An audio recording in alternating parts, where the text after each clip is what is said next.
Está começando o Grana com Você, o podcast que descomplica o mundo dos investimentos. Um oferecimento do Guia do Investidor.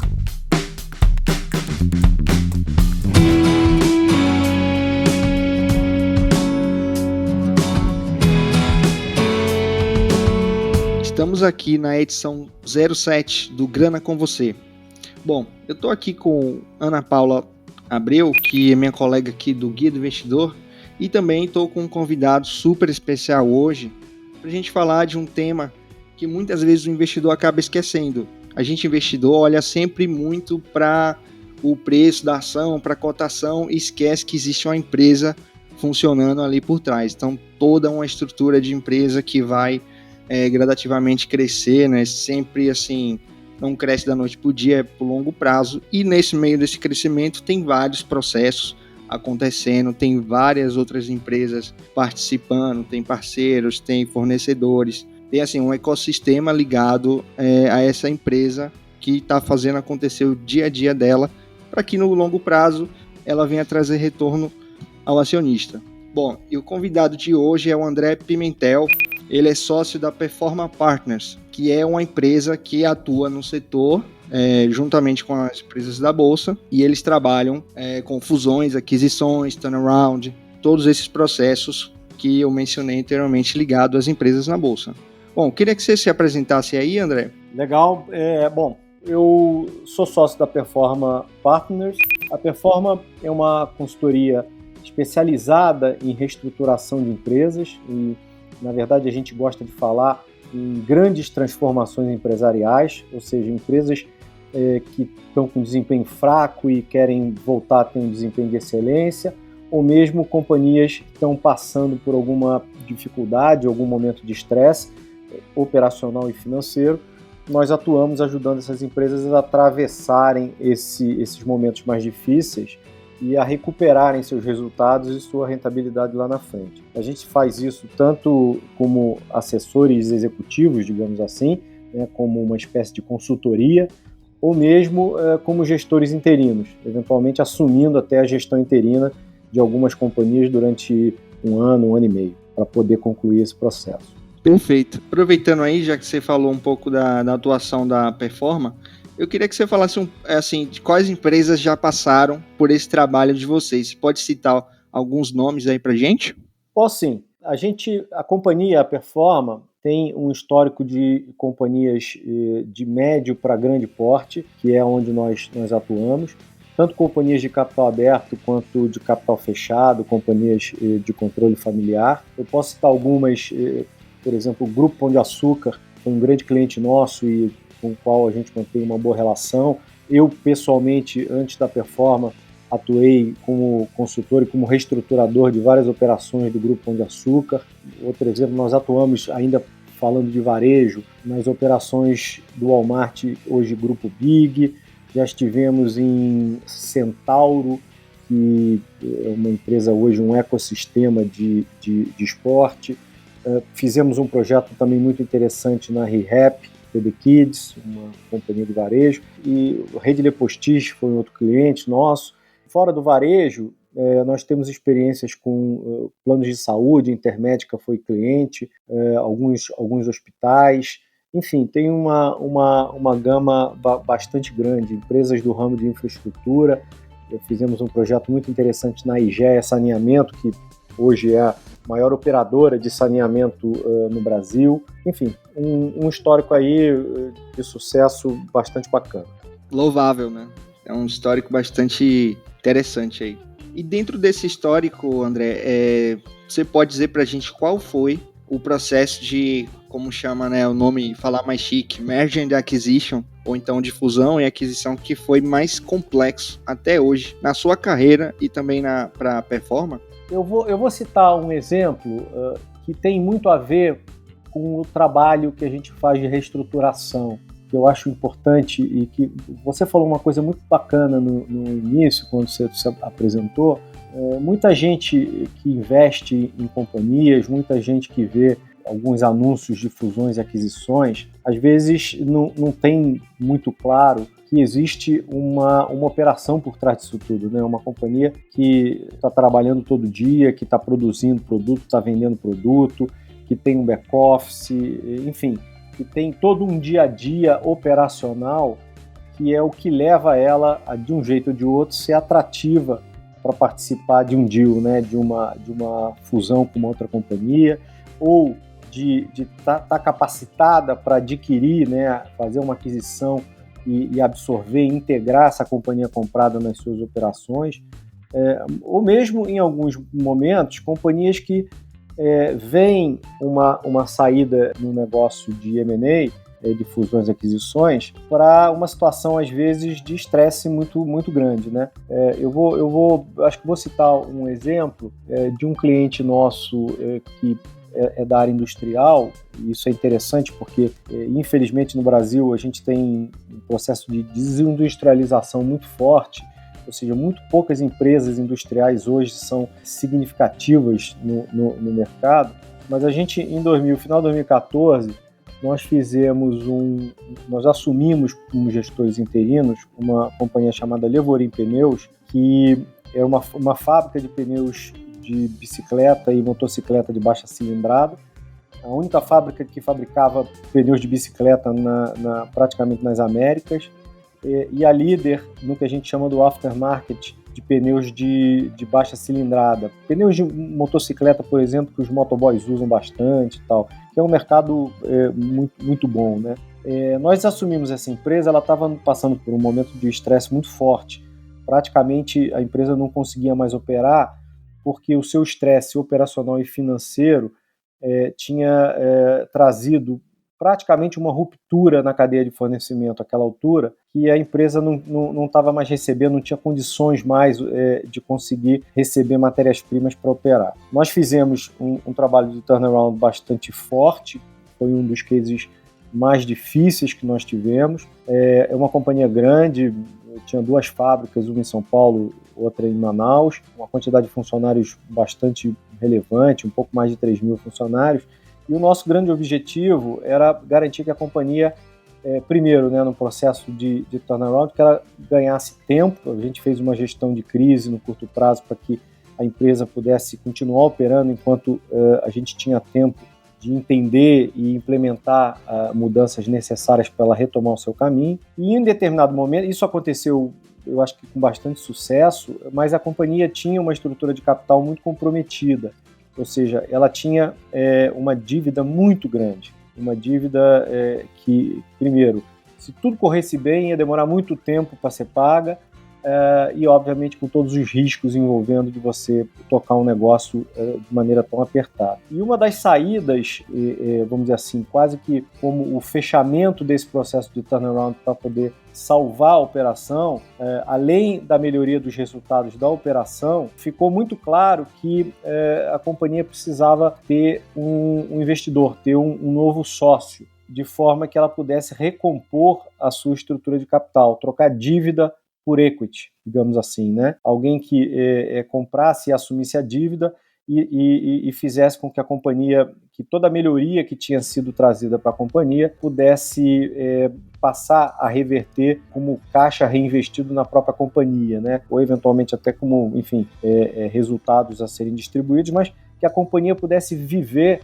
e crescer fruto da sua própria operação com um risco normal de mercado. Esse processo, a gente participou como gestores da companhia durante esse processo de busca por uma aquisição ou estratégica por um investidor, e isso culminou com a aquisição da companhia pelo Grupo Michelin. Então, isso ocorreu no comecinho de 2016, eu acho que, se não me engano, agosto, setembro de 2016, depois de passar por CAD e tudo, a Michelin concluiu o processo de aquisição e a Levorim passou a fazer parte do portfólio de marcas do Grupo Michelin, que é um dos maiores grupos de pneus e N outras coisas que eles fazem dentro do grupo. E com isso a companhia, que era uma companhia nacional, com 70 anos de fundação, bastante tradicional, teve uma oportunidade de sair daquele momento difícil, operacionalmente falando, e de ter a sua solução financeira também equacionada através da aquisição por um parceiro estratégico que foi o Grupo Michelin. Com isso, a gente conseguiu fazer com que a companhia continuasse operando.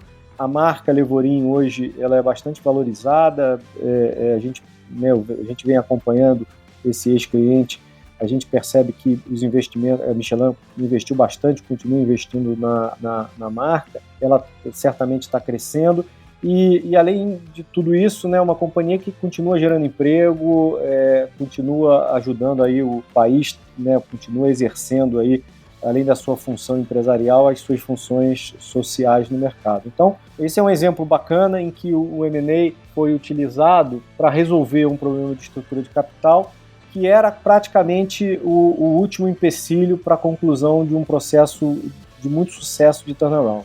Perfeito, muito bem colocado aí, trazendo assim mais para experiências atuais, digamos assim, com empresas mais recentes, né? Então, assim, pelo menos assim, que estão sendo faladas mais recentemente, estão na boca do povo, como diz no popular, né? A gente queria saber um pouco sobre se vocês participaram do processo de turnaround da Via Varejo ou se foi do processo do GPA, juntamente com essa venda da participação da Via Varejo, e assim, como é que foi esse processo em si para a GPA ou para a Via Varejo. E nessa questão da mudança, teve a mudança de controlador, teve a volta do Klein, né? A gente queria saber como que foi esse processo para vocês e como que você enxerga essa transformação da Via Varejo. Vamos lá. Eu não participei desse processo recente. A minha história com Via Varejo ela é um pouquinho mais antiga, mas é bastante profunda, né?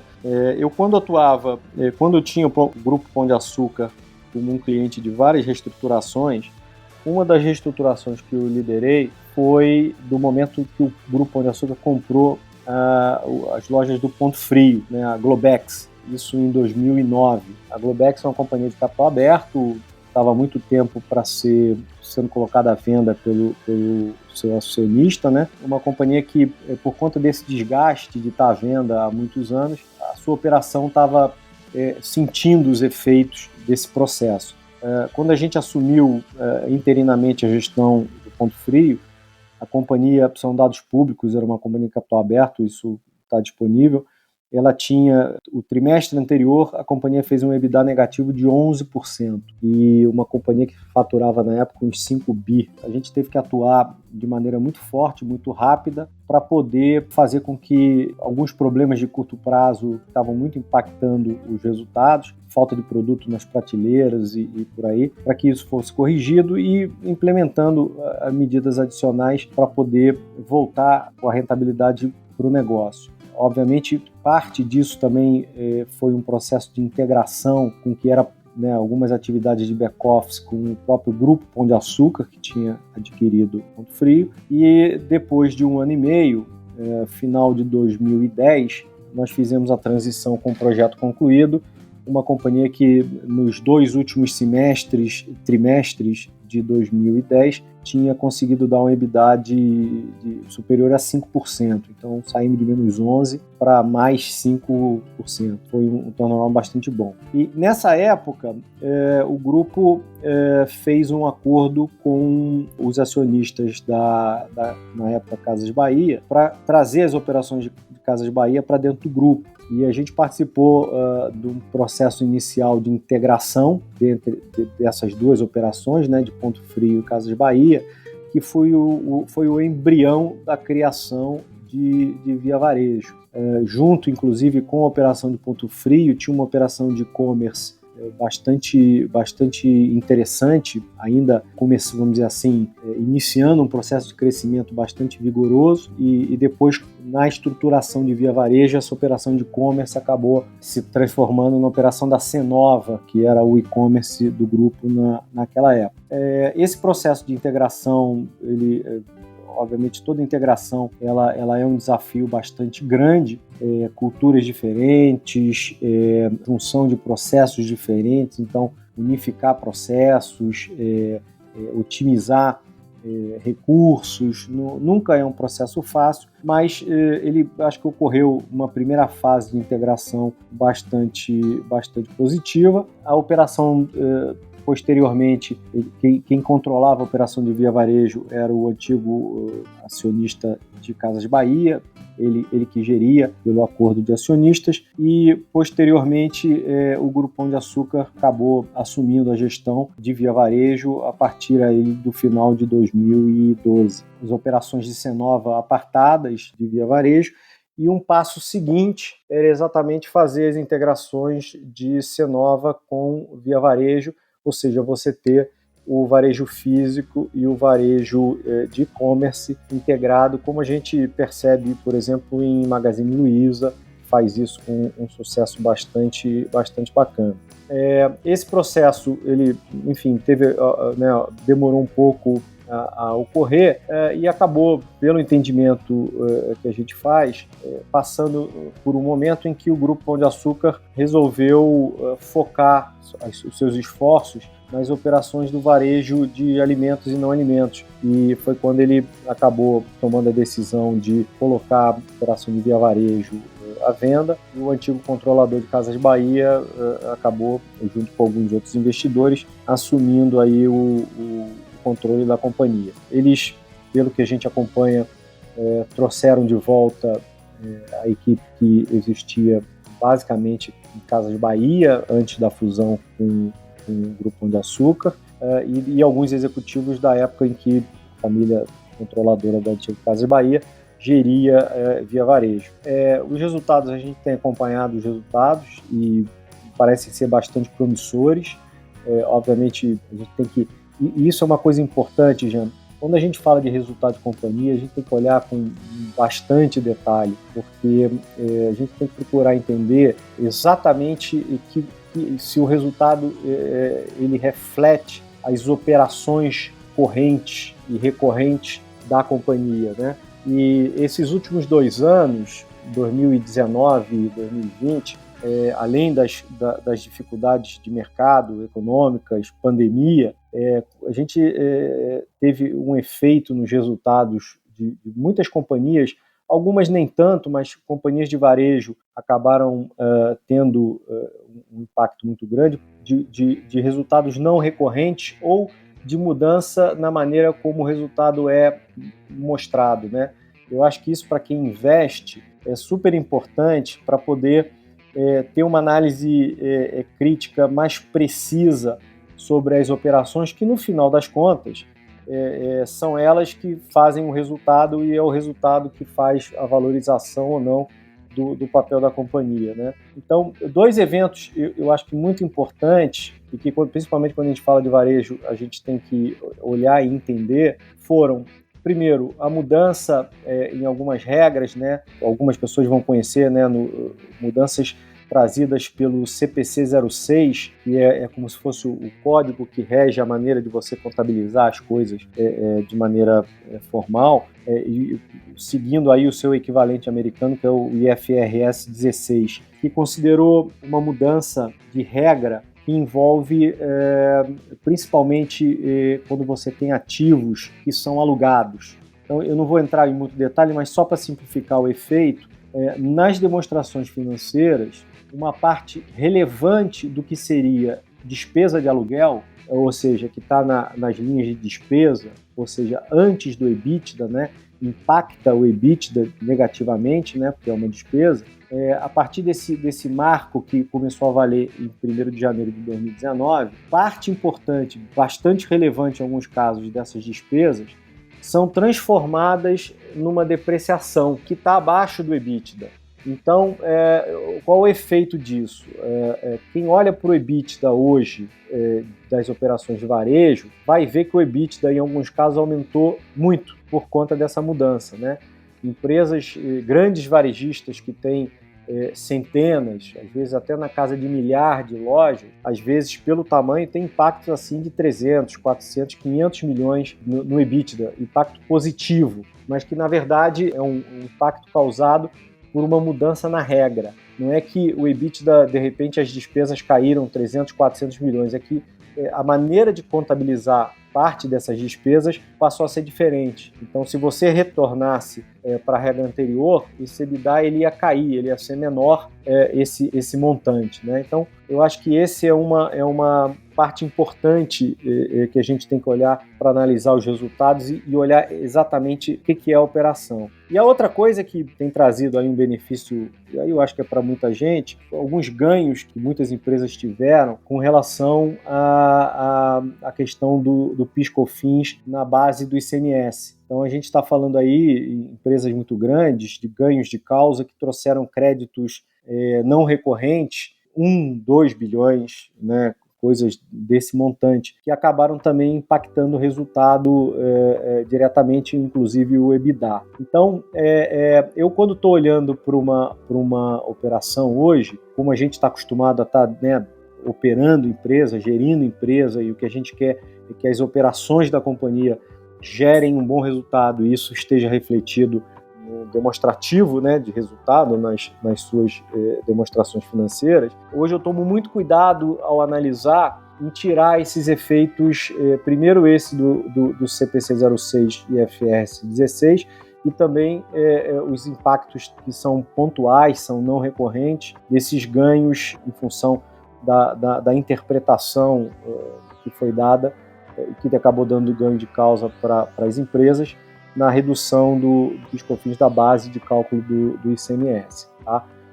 Mas, em linhas gerais, e obviamente fazendo tudo isso no meio de um resultado de um ano de pandemia, né? Então, haja desafio para poder fazer uma boa leitura dos resultados. Mas, independentemente disso, eu acho que as companhias que têm saído, os resultados que têm saído de companhias de varejo, incluindo aí Via Varejo, têm demonstrado uma resiliência muito forte. Nem entrando no mérito se a rentabilidade está adequada, podia ser melhor, ou se a empresa ainda tem trabalho de casa para fazer, mas eu acho que o importante que fica, uma visão de que houve uma resiliência muito grande por parte das operações das empresas, que tiveram que se virar aí nesse ano esquisito de pandemia, para poder continuar trazendo resultado para os seus negócios, né? É muito, muito bom, André.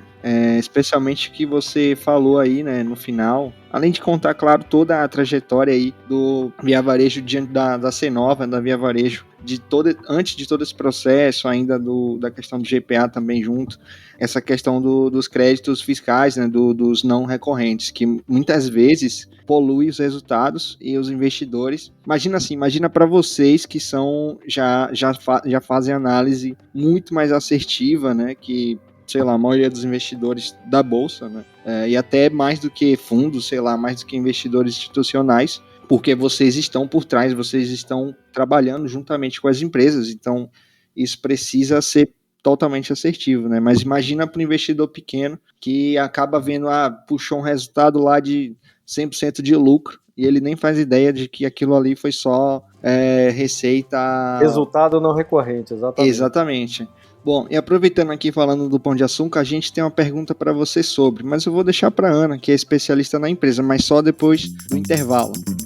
Que tal conversar sobre investimentos e tirar todas as suas dúvidas? Faça parte do grupo do Guia do Investidor do Telegram. Acesse guiadoinvestidor.com.br/Telegram ou clique no link que está na descrição. Bom, ele diz sobre especialista, né? Porque justamente sou eu quem está fazendo aí esse processo de comunicar o mercado que tem ocorrido nesse processo, né, de cisão que está acontecendo aí entre o Grupo Pão de Açúcar e o Açaí. E nesse sentido, gostaria de aproveitar a oportunidade justamente para fazer essa pergunta. Por que será que o Grupo Pão de Açúcar resolveu promover esse processo de cisão justamente nesse momento? Legal, Ana. Pergunta bacana. Deixa eu falar uma curiosidade antes. O meu primeiro projeto no Grupo Pão de Açúcar foi exatamente a reestruturação, o turnaround das operações da Sendas Distribuidora, isso no meio de 2007. Naquela época, a Sendas ela era uma joint venture entre o Grupo Pão de Açúcar e o Arthur Sendas, que era o dono das lojas Sendas no Rio, né? Então, a Sendas Distribuidora, a partir de fevereiro de 2004, ela passou a ser uma joint venture que englobava todas as lojas de bandeira Extra, Pão de Açúcar Na época não tinha mais bandeira Compre Bem no Rio, mas os hipermercados de bandeira Extra, algumas lojas Extra e Pão de Açúcar, e também as lojas da Sendas, né, da marca Sendas, que existia como loja de varejo. E foi um turnaround também bastante bacana. Nós assumimos a gestão interina da companhia e ficamos lá 2 anos e meio e transformamos a Sendas no benchmark de resultado do Grupo Pão de Açúcar. Na época existiam 100 lojas no Rio de Janeiro e um faturamento, se não me falha a memória, de 3 bilhões e 200, já não lembro se é líquido ou bruto, mas era uma operação bastante grande, e um CD que ficava ali em São João de Meriti, fica ali em São João de Meriti e tudo. Então, não existia, quer dizer, até existia o açaí, né? Mas o açaí era outra operação, né? Depois o açaí acabou usando a Sendas distribuidora como sendo o seu CNPJ-chave, né? Para poder depois fazer esse spin-off aí do resto do grupo. Mas uma curiosidade, todo mundo fala hoje de Sendas e açaí, mas na verdade a operação das Sendas era a operação de varejo do Grupo Pão de Açúcar no Rio de Janeiro. Basicamente a gente está aqui com quem entende tudo de açaí, né? Não, legal. Bom, indo na tua pergunta, com relação à separação das operações de açaí com Pão de Açúcar, eu acho que foi uma decisão muito correta do grupo. O grupo entende, obviamente, sabe, ele é muito sofisticado, tanto do ponto de vista como gestor de varejo. O grupo já tinha experiência no Brasil, o Casino, que é o controlador, tem muita experiência, é um grande operador de varejo, não só na França, como também em outras praças. Colômbia, que tem uma operação forte, eu também já fiz um projeto na operação deles na Colômbia, mas enfim. E eles também são muito sofisticados do ponto de vista financeiro, né? O Grupo Pão de Açúcar tem papéis no mercado já há muito tempo, tanto aqui quanto fora do Brasil, e obviamente eles estão sempre buscando perceber quais são alternativas interessantes de você destravar valor, de você aumentar o valor do conjunto todo, né? E uma das coisas que estava muito clara, até pelo desenvolvimento do varejo no Brasil nesses últimos anos, que acabou 2 eventos, né? Primeiro, um declínio do modelo de hipermercado, que era o modelo predominante, né, entre as empresas de varejo grandes no Brasil e no mundo inteiro, né, mas aqui também. Até ali, o começo da década de 2000, já se percebia que o hipermercado estava passando por muitos questionamentos e muita transformação. E, na sequência, eu acredito isso, inclusive, por conta até da própria dificuldade econômica que o país vem vivendo, mas também pelo fato dos varejistas, né, 2 principais varejistas que saíram com modelos muito interessantes, o Atacadão e o Açaí depois, na sequência, eles identificaram, né, um nicho que eu acho que se aproveitou muito bem das condições de mercado, que foi o atacarejo. Então, se a gente olha mais recentemente, o que a gente vê é que as operações de atacarejo, elas hoje são o melhor modelo para você poder expandir. É o modelo que mais está crescendo em termos de fluxo de clientes. E, obviamente, quando a gente fala de crescimento e operações rentáveis, é um modelo que acaba virando aí a menina dos olhos de qualquer investidor que queira investir em papéis de companhias, né? O varejo alimentar, ele é muito, né, vou usar a mesma palavra que eu usei antes, ele é muito resiliente, mesmo em épocas de crise, ou seja, as pessoas têm que comer, não tem muita alternativa, né? Claro que existem impactos, mas, enfim, é um dos setores mais resilientes, mesmo em momentos de crise financeira e econômica muito aguda. E são modelos que, como eu disse, né, vinham se mostrando de muito sucesso, inclusive por uma expansão acelerada.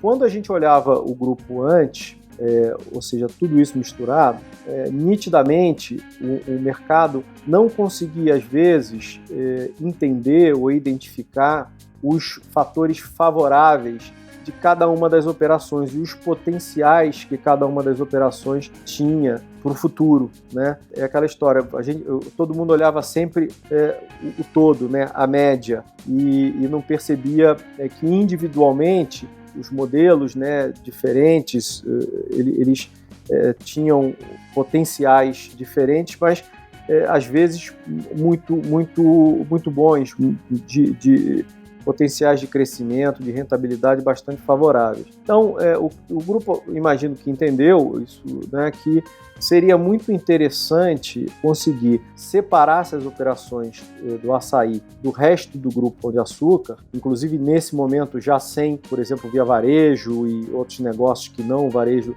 de alimentos e não alimentos. O grupo Pão de Açúcar certamente viu que splitar as duas companhias e disponibilizar para o mercado esses papéis separados poderiam destravar valores bastante relevantes a partir do momento que o mercado podia se aprofundar mais na análise, na visualização do que tem de bom em cada um dos modelos. Então, o açaí, como eu disse, é um modelo que está no momento fantástico, por conta da própria competência dos bons gestores que hoje estão operando esses modelos hoje no Brasil.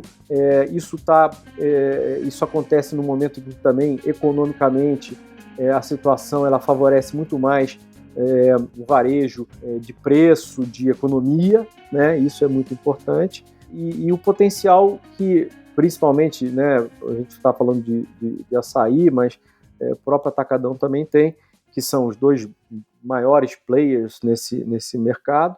Existem outros menores, mas esses são os dois mais relevantes. Então, o mercado consegue olhar para esses dois e ver que existem potenciais, inclusive, de nacionalização. Tem muitos mercados onde eles ainda não atuam e tal. E, por outro lado, quando você olha para o que ficou ainda em Pão de Açúcar, né, que não vou falar o que sobrou, porque quando a gente fala assim, o que sobrou parece uma coisa que a gente está diminuindo. Pelo contrário, o lado que ficou como GPA é um lado que talvez os analistas de mercado, como eu falei, como estava tudo misturado, eles devam ter dado muito mais importância ou atenção ao crescimento de açaí nesses últimos anos, mas não perceberam a revolução que ocorreu dentro das outras marcas do grupo, né, dentro dos outros modelos do grupo. O Grupo Pão de Açúcar hoje, pelo que eu venho acompanhando, eu não tenho projeto lá já tem algum tempo, mas né, é um ex-cliente que a gente gosta muito e a gente está sempre olhando, vendo, inclusive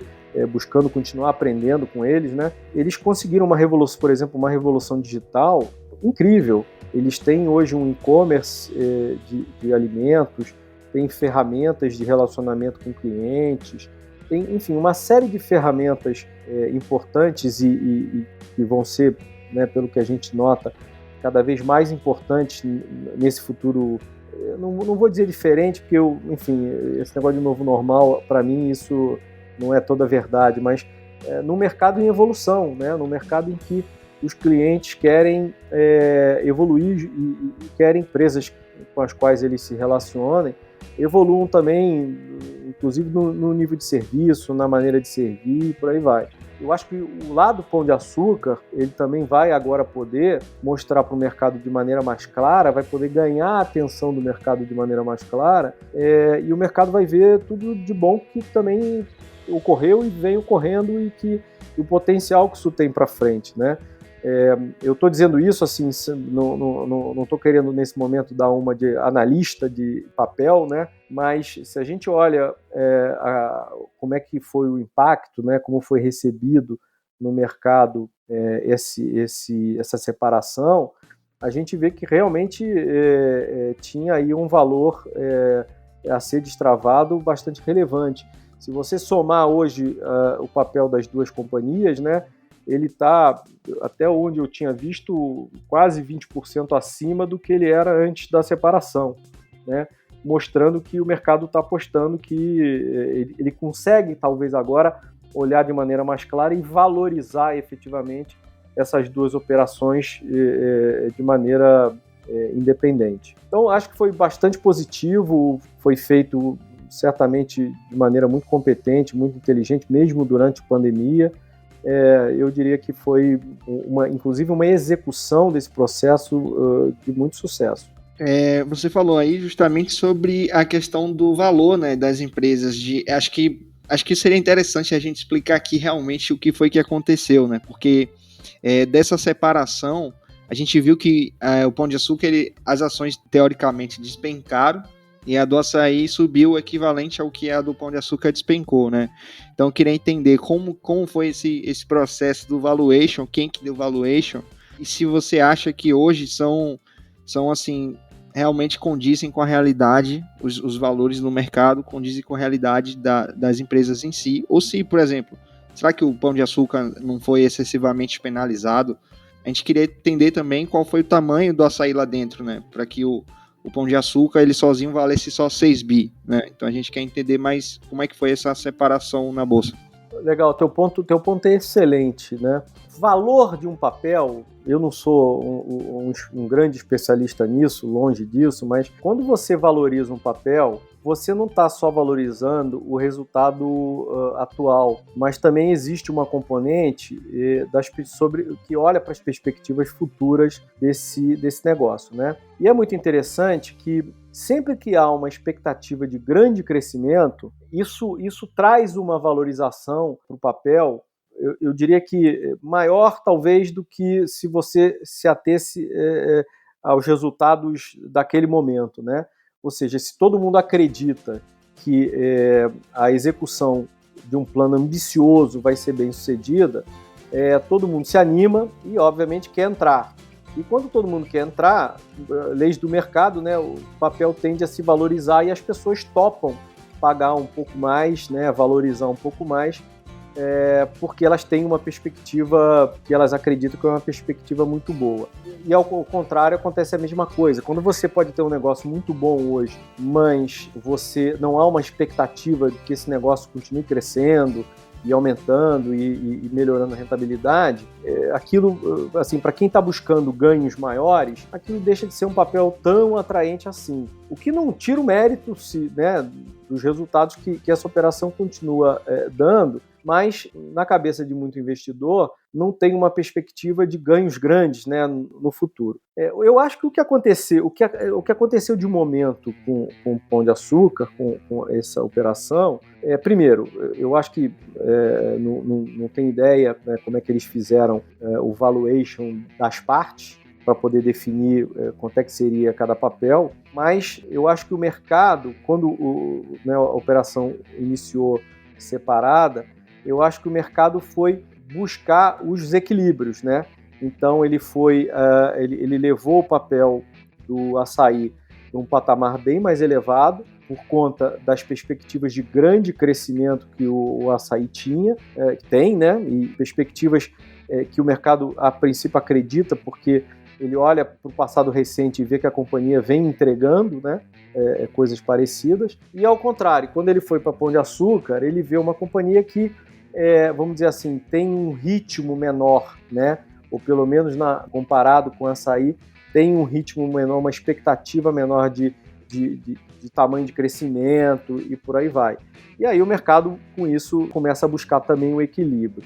Novamente, o que a gente está falando, coisas que no seu conjunto não mudaram ou não deveriam ter mudado, né? Ou seja, o grupo, quando era junto, as lojas, as outras bandeiras, junto com a bandeira açaí, ele era valorizado por um X. Eu acho que o último valor da companhia na sexta-feira antes do início, se não me engano, era R$ 83 ou R$ 89 o papel do pão. E depois, quando eles abriram, no fundo, a gente não espera que quando você simplesmente separe coisas, a gente, no mínimo, espera que quando elas estiverem separadas, o somatório tem que ser, no mínimo, igual. Isso vai demonstrar que os valuations foram corretos, né? Porque o mercado vai buscar o equilíbrio subindo um preço e baixando o outro, mas no somatório isso aí estaria ok. O que aconteceu de movimento, provavelmente, foi que o mercado viu que, inclusive separadas, as companhias podiam ter maior facilidade de poder implementar os seus planos de futuro e serem bem-sucedidas. Então, o mercado deu uma correção do valuation um pouco para cima. Os somados, eles passaram a valer, acho que quase, como eu disse, quase 20% a mais do que eles valiam na sexta-feira, o que é bastante bom. Agora, foi interessante, eu acho que o mercado comprou a ideia e no futuro é que a gente vai entender, olhando para o desempenho das companhias e, obviamente, da valorização dos papéis, é que eu acho que a gente vai entender o quão correto foram a companhia quando ela estimou o valuation dela para poder fazer essa separação, e da mesma forma a gente vai entender se o mercado acertou quando ele valorizou a companhia logo no início, né? Com o tempo o mercado, se tiver algum ajuste que fazer, para mais ou para menos, o mercado obviamente vai ajustar. Agora, até onde a gente escuta aqui, as perspectivas têm sido de valorização dos dois papéis, né? Passado esse primeiro momento de cada um buscar o seu ponto de equilíbrio, né, que a gente olha que parece que existe aí uma tendência de valorização. Eu li algumas resenhas de alguns analistas e todos estão aparentemente otimistas com esse ponto. E para contextualizar, geralmente aqui no final do Grana com Você, a gente busca um incentivo, algumas palavras interessantes, às vezes até conselhos para os nossos ouvintes. Eu gostaria de saber da sua parte, que tem esse olhar mais apurado, que já conhece o mercado, principalmente esse segmento de varejo, o que poderia ser dito, um aconselhamento, de repente, para o pessoal que está entrando na Bolsa agora, já nesse processo muito louco de período pós-pandêmico, fusões, aquisições, cisões, IPOs desenfreados desde o ano passado. Então eu queria assim uma dica sobre esse processo para quem está entrando agora, um conselho mesmo. Legal, bastante interessante o que você falou. Eu, como operador de negócio, né, como gestor das empresas, mesmo quando a gente trabalha tendo o papel de um assessor executivo, de um consultor, a gente se envolve muito no dia a dia, né? A gente trabalha muito junto das equipes dos nossos clientes, mesmo quando a gente não está gerindo formalmente o negócio.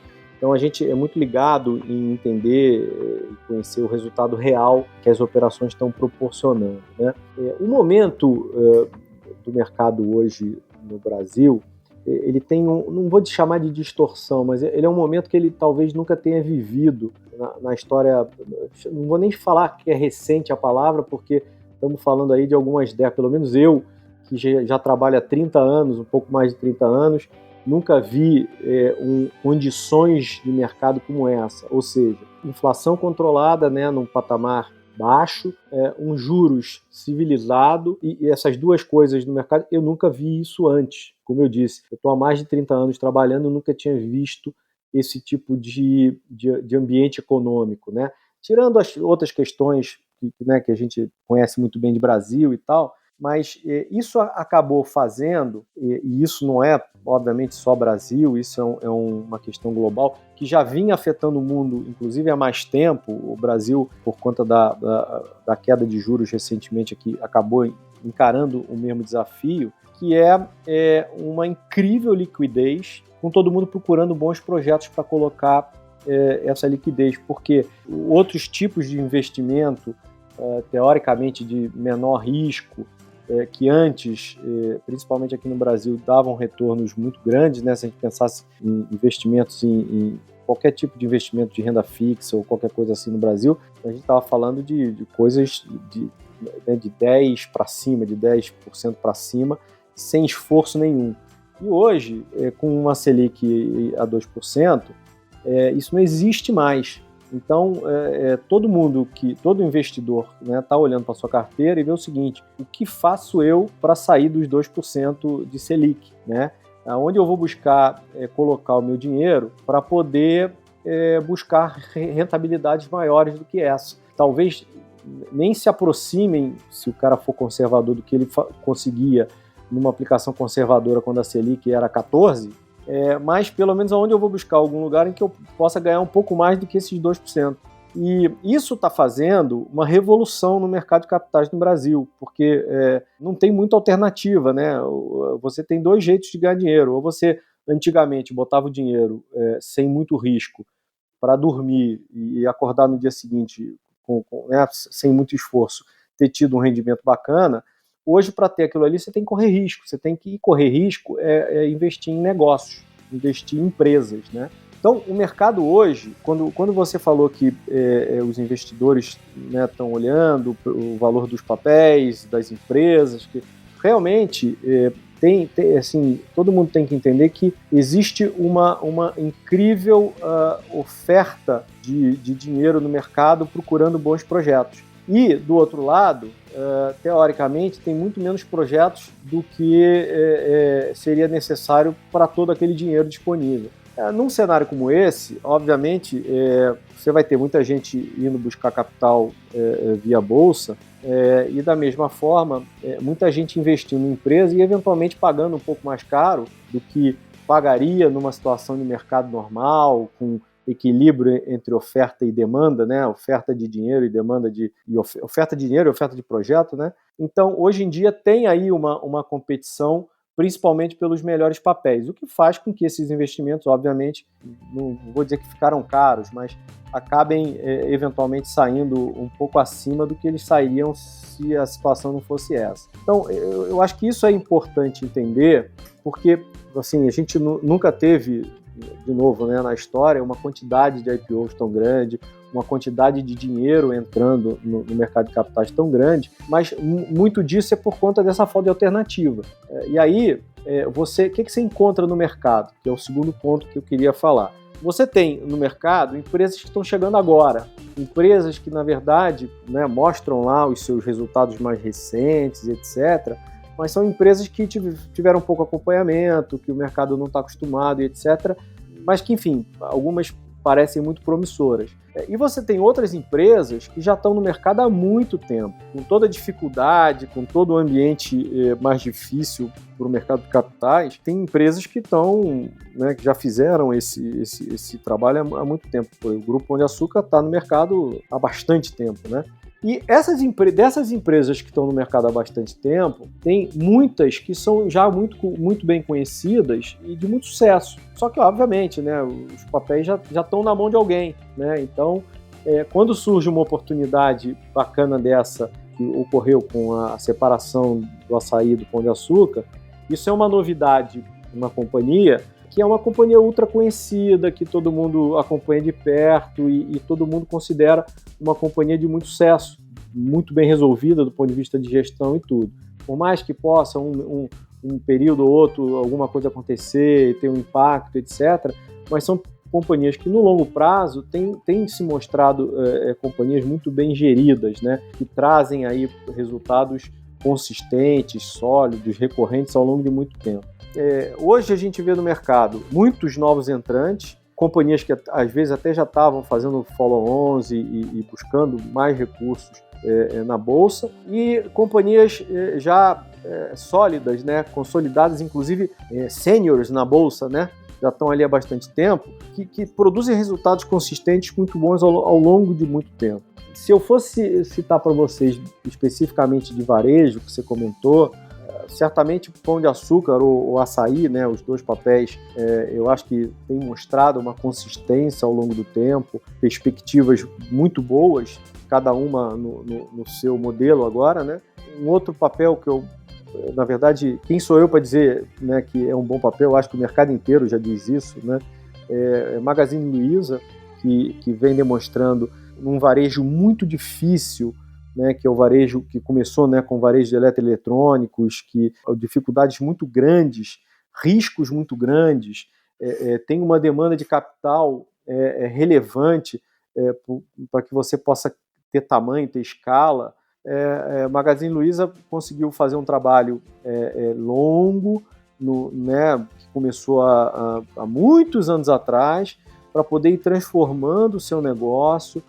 Parte dessa transformação passou pela transformação digital, mas é um negócio que vem se reinventando, vem buscando novas formas de se relacionar com o cliente, vem buscando outras maneiras de compor, né, como o seu negócio, ou seja, vem criando um ecossistema grande e muito claro, muito complementar, e vem mostrando resultados também, como eu falei, bastante consistentes aí ao longo do tempo, né? Magazine Luiza é um papel hoje bastante valorizado na Bolsa. Um terceiro de varejo, nós temos algumas companhias, por exemplo, de varejo de moda, né? Que o outro setor também difícil, e principalmente nesse ano de pandemia sofreu bastante, porque, em geral, são empresas que têm lojas de varejo em shopping centers e muito pouco em loja de rua, né? E com fechamento em função da pandemia acabaram sofrendo bastante. Mas você tem aí Renner, que tem demonstrado resultados também bem bacanas, conseguiu fazer uma virada no momento que parecia que estava tendo alguma dificuldade, mas a princípio parece que olhou, né, encontrou o caminho novamente. C&A é uma empresa que está há menos tempo na Bolsa, mas é uma empresa muito conhecida do mercado, né? Tem lá suas dificuldades por conta do nicho que ela atua, mas enfim, eu acho que se eu pudesse falar 3 papéis, eu ficava aí em Pão de Açúcar, Magazine Luiza e Renner. Eu acho que são bons exemplos de companhias que vêm ao longo de muito tempo mostrando capacidade de evoluir, de crescer e de lidar com as dificuldades que aparecem no mercado, né, ciclicamente. Sempre vai ser assim, né? Obviamente, torçamos para que não exista nunca mais uma pandemia como essa, mas ciclicamente os mercados trazem aí momentos de dificuldade. E essas 3 companhias, no meu entendimento, pelo que eu acompanho, têm demonstrado uma capacidade muito boa de superar isso tudo e continuar entregando bons resultados. Como eu falei, esse momento, ele é um momento bacana, né? A gente sabe que a gente queria já há muitos e muitos anos ter um mercado de capitais pujante. Efetivamente, o jeito mais barato de você conseguir recursos para a empresa é arrumando um sócio, né? É arrumando acionistas, trazendo dinheiro de equity, né? E o mercado de capitais é uma maneira bacana de fazer isso. Mas, por outro lado, como eu disse, é um momento em que a gente também tem uma vertente muito forte desse excesso de liquidez no mercado. Então, assim, o mercado ainda não se ajustou, não se equilibrou, né, em relação a isso. Então, algumas distorções podem estar acontecendo. Obviamente, tem muita ansiedade, tanto pelo lado de alguns investidores que, como eu disse, têm liquidez e estão buscando bons projetos, e bons projetos não é tão simples às vezes, né? Como, por outro lado, também a ansiedade das companhias que querem ir para o mercado porque não querem perder essa janela, e aí, às vezes, aceleram o processo, se precipitam, mas vão assim mesmo e tal. Então, é um momento bacana, é um momento de grandes oportunidades, mas certamente é um momento que tem que ter muita cautela. Analisar os resultados recentes de uma empresa que está indo para o mercado agora, fazendo isso, como eu disse, né, com todo cuidado para entender o que de verdade é recorrente naquela operação, né? Olhar para os planos futuros que ela está dizendo que vai fazer, pensar se essas coisas são factíveis do ponto de vista operacional, se eles estão coladas com a realidade de mercado que as pessoas esperam para o futuro de curto, médio e mesmo longo prazo. Essas coisas não são simples, né? O investidor individual, né, o CPF, ele às vezes não tem um entendimento muito claro de como fazer isso, e às vezes no mercado mesmo não tem nem muita gente que possa ajudar esse cara a entender como é que é o desempenho daquela empresa, se o papel tá caro ou barato, quais são os riscos. Então, assim, é um momento de grandes oportunidades, mas como dizia, né, Tio Ben, com grandes poderes ou momentos de grandes oportunidades, vem grandes responsabilidades, mas vem grandes riscos também, né? Então, assim, tem que tomar muito cuidado, buscar fazer uma análise cautelosa das empresas, dos resultados, e procurar não se precipitar. Assim, eu sei que é difícil, né, fazer isso, mas não dá para dizer outra coisa. Alguns vão acertar, outros vão errar, é do jogo, a gente sabe disso, mas é aquela história, né? Eu quando erro, eu gosto de errar de maneira consciente e depois fazer uma avaliação, né, do porquê que eu errei, para tentar não errar de novo do mesmo jeito, né? Então, o importante é que todo mundo procure sempre tentar entender com a maior claridade possível, como eu disse, né, qual é o resultado real daquele negócio, o que de maneira recorrente aquela empresa tem mostrado no seu histórico recente e o que ela está apontando de maneira recorrente para o futuro. Né? Usar lá os conceitos, né, que existem para avaliar o valor e tomar a sua decisão se você acha que o risco versus o valor atribuído faz sentido para você. E aí toma a decisão se sim, se não. Mas, novamente, muita cautela nesse momento. Muito bem respondido, André. Aí anotado as dicas também. E assim, para um programa que a gente começou falando sobre fusão e aquisição e a gente foi parar em Turnaround, a gente terminou com a frase do filme Homem-Aranha. Eu agradeço aqui a imensa participação do André Pimentel e deixo o convite para que você venha mais vezes aqui, André. Já foi um prazer, uma oportunidade muito bacana aí poder estar falando com vocês e com as pessoas que veem o canal de vocês. Estou à disposição quando precisar, quando achar que a gente pode estar batendo um papo e estar ajudando aí, é só falar que estamos aqui.